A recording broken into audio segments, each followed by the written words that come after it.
My name is Kimberly, and I'm from the Northeast, and I'm also over 50. I come from the borough of Kings, which is Brooklyn. Everyone has a great affinity for boroughs in the state of New York, and especially in the city. So Brooklyn is my hometown. Presently, I am going through a merger of my job of many years into a consultant advocacy role that I'm looking forward to greatly. So for me, as a single person, I started on this journey when I was at work in the fall of 2019. And basically what occurred was that I had some minimal bleeding that I knew to be not correct, so to speak. And I just blew it off, let's say, because I said, oh, it just might be something that it will reconcile itself in a couple of weeks. And as a couple of weeks turned into perhaps a month, it wasn't reconciling itself. So I knew that there was a situation. And unfortunately, the year prior to this incident occurring, my OBGYN had retired. And I, like so many others, let life and other things get in my way. And I did not update my particular healthcare professionals' referrals.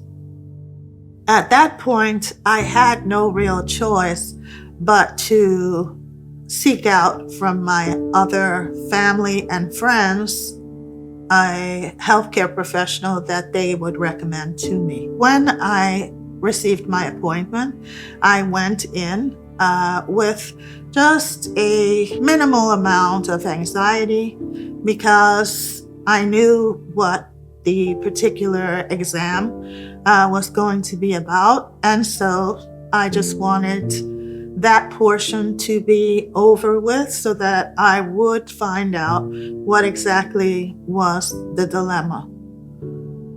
Upon the initial examination, I was given a prescription and I followed the prescription as per the healthcare professional's instructions. The healthcare professional indicated to me at that point of the appointment that it would only be 2-3 days before the circumstance would be totally resolved. Unfortunately, the 2 or 3 days became 2 or 3 weeks.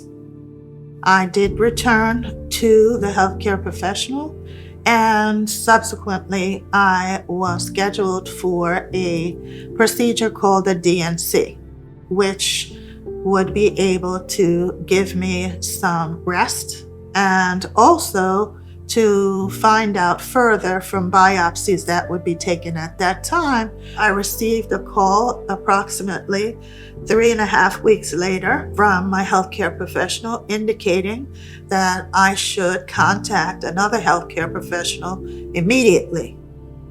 And I asked what exactly was the reason for that. And they indicated that call the number tomorrow that I gave you and make the first appointment. So at that point, I was a bit anxiety ridden, and I had contacted my other doctor, and my doctor led me to believe that there was a situation after the biopsy was done that enabled the healthcare community to understand that I now had endometrial cancer.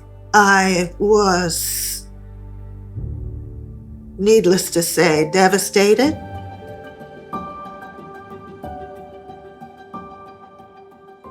I did not know where to turn because whenever someone has a life-threatening experience, their reactions are quite different.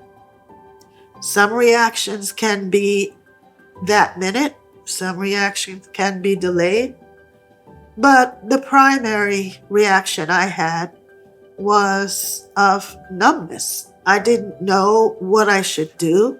I didn't know where I should go. At that point, I believed that I needed to be my own advocate. And for many people, especially me, who is not by any means an extrovert, being their own advocate meant that I had to make some clear choices. And I had to stand up for myself, which is not an easy thing for me to do. So at that point, I reached out to my friends again and inquired if they knew of any oncologists. I had never heard the term endometrial cancer before my beginning of this journey. And it indicates to me that there is so much that needs to be given to all women so that each and every one of us can be protected in our own bodies, by ourselves and for ourselves. Endometrial cancer is not a household word for many reasons. It's an extremely stigmatized cancer because of the nature of what it is dealing with. For all women, for women of color, for women in the diaspora, for indigenous people, for every single woman that walks this planet, endometrial cancer is an unfortunate possibility. If you have little information, you tend to not want to press the envelope that much. Oh yes, well, I don't know, I heard about it, but it's not me. I'm not gonna get that. I don't have anything about that. I don't do that. I'm young, I'm old, I'm in between. It's not going to affect me.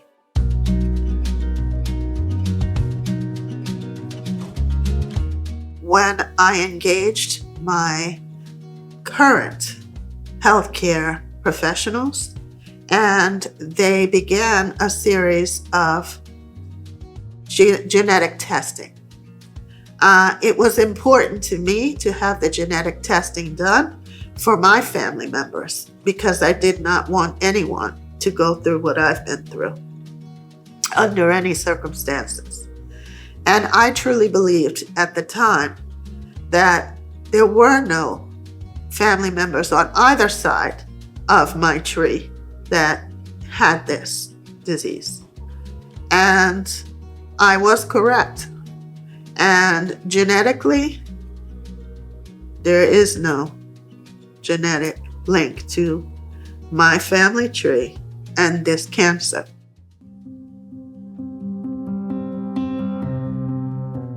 My advice to a person, to a woman being recently diagnosed with this situation is that you take a breath, take 2 breaths, take 3 breaths, and release. You are not going to be able to confront this on your own, and I would urge you to seek out all those that can help. Everyone that is on this journey, that has been on this journey, wishes you all the best. However, you have to be the one to advocate for yourself and your needs. And you need to have assistance, and you need to share with those that are on this journey. We all continue to be with you throughout the journey and beyond. And we only wish you the best of all. Can you spot the signs? Small signs can help you spot endometrial cancer. Spot her for EC.